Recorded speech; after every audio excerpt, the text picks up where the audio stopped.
ప్రధానమంత్రి మోదీ గారు జనరల్గా ఒక సమస్య ఉన్నప్పుడు దాన్ని గుర్తించి దాన్ని ఒక మిషన్ మోడ్లో వర్క్ చేస్తారు. ఏ విధంగా యాస్పిరేషనల్ డిస్ట్రిక్ట్స్ని ఫస్ట్ ఐడెంటిఫై చేసి ఆ యాస్పిరేషనల్ డిస్ట్రిక్ట్స్లో స్కూల్స్ కానీ రోడ్స్ కానీ ఇంకోటి కానీ ఏ విధంగా అన్ని సౌకర్యాలు కలుగజేస్తారో అదే విధమైనటువంటి మిషన్ మోడ్లో పూర్ పర్ఫార్మింగ్గా ఉండేటువంటి 100 డిస్ట్రిక్ట్ ఎక్కడైతే ఈల్డ్ తక్కువ ఉంది,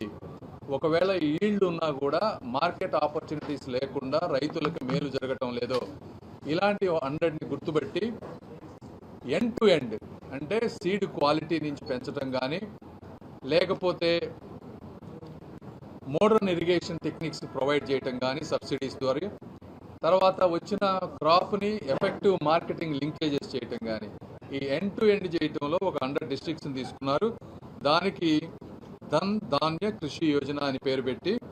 ఇవి రెండు కూడా మేజర్ మిషన్స్ ఫార్మర్స్కి వచ్చేటప్పటికి.